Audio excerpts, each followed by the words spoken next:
এগৰাকী মহিলাই এখন ই-ৰিক্সাকেই জীৱনৰ সাৰথি কৰি লৈছে হয়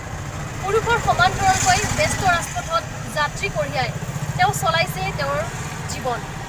হয় তেওঁ এতিয়া হৈ ৰৈছে বহুতৰ বাবে আদৰ্শ হয় আপোনালোকে দেখি থকা এই ই-ৰিক্সাখনেই হৈছে সেই বিশেষ মহিলাগৰাকীৰ সেই বিশেষ বাহনখন আৰু আমাৰ লগত এই বিশেষ মহিলাগৰাকী আছে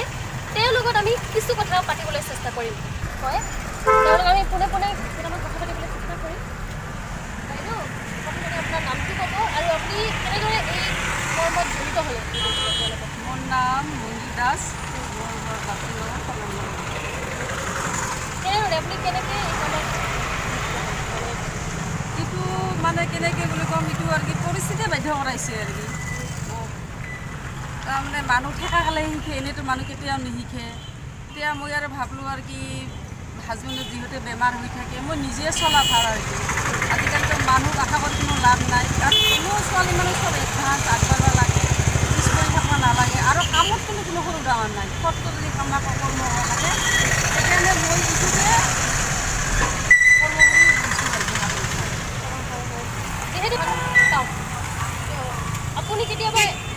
মানে সমস্যাৰ সন্মুখীন হৈছে নেকি নাই হোৱা নাই আৰু আপুনি মানে কেনেদৰে কেনেকৈ আপুনি চলাই গৈ আছে ভালে ভালে চলাই আছোঁ কেতিয়াবা আপুনি বেলেগৰ কিবা কথা শুনিব পাইছে নেকি মানে কথা কিছুমানে তিৰস্কাৰ কৰে তিৰস্কাৰ মানে সেনেকৈ তিৰস্কাৰ নকৰে কিন্তু বহুতে মানে কি চলাই যাই থাকিলে কয় আৰু কি এইটো মাইকী মানুহ আৰু কি গাড়ী চলাইছে বহুতেতো বাইদেউ কিছুমানে ৰখি বাইদেউ চেলোঁ কিছুমানে হেঞ্চি কেনেকৈ দিয়ে আৰু কি দিলে আৰু কি বিৰাট ভাল কাম হৈছে আপুনি আৰু কি পাছতে আপুনি আগবাঢ়ি যাওঁ আৰু বিৰাট ভাল কাম দিব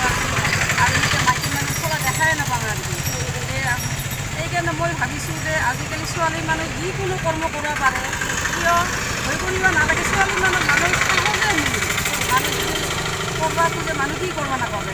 নোৱাৰে সেইকাৰণে মানুহ এডভান্স আজিকালি চব এডভান্স আৰু ছোৱালী মানুহ কিছুমানে ল'ৰা মানুহ ভাবে নাই ছোৱালী মানুহ কি কৰিব নালাগে সেইটো কৰিব নালাগে সেইটো নহয় মানুহ যদি মনত যদি সাহস থাকে যিকোনো কৰ্ম ছোৱালী মানুহে কৰিব পাৰে সেইকাৰণে মানুহৰ মনৰ সাহসটাই মেইন আগ্ৰহটাই মেইন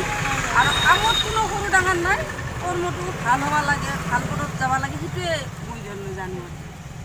মোৰো তাৰমানে হাজবেণ্ডৰ বেমাৰটো প্ৰায় বেমাৰ হৈয়ে থাকে এতিয়া গাড়ীখন আমি ফাইনেন্সত লওঁ মইতো কিস্তি দিব লাগে সেইকাৰণে মই আৰু ভাবিছোঁ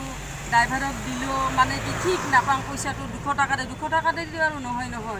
সেইকাৰণে ভাবিছোঁ নাই আৰু গাড়ীখন কেতিয়াবা লৈ যে বেয়া কৰি আনে মোৰ পিছতে মই ঠিক কৰিব লাগে সেইকাৰণে ভাবিছোঁ আৰু কি মই নিজে চলাওঁ তাৰমানে ড্ৰাইভাৰক দিলে আপোনাৰ হাজবেণ্ডৰ এনেকৈ বেমাৰ বহি থাকিলে বেছি হয় সেইকাৰণে মই সিদ্ধান্ত লৈছোঁ তাৰমানে ময়ে চলাম আৰু কিমান দিনৰ পৰা আপুনি চলাই আছে মোৰতো এইটো এনেই আৰম্ভ হ'বৰ কাৰণে 1.5 বছৰে হ'ল তাৰমানে 1.5 বছৰে হ'ল আৰম্ভ কৰিব কিন্তু বৰ্তমান ৰানিং চলাই আছোঁ হয় সেনেকৈ অসুবিধা নাই কোনো ঘৰ চলাতে ৰাস্তাই ঘাটে গাড়ী কোনো কি পোৱা নাই হয় নিশ্চয়কৈ ক'ব লাগিব যে বৰ্তমান সময়ত পুৰুষতকৈ মহিলা যে কোনো গুণেই কম নহয় তাৰে এক জ্বলন্ত উদাহৰণ হৈছে মঞ্জু দা ND24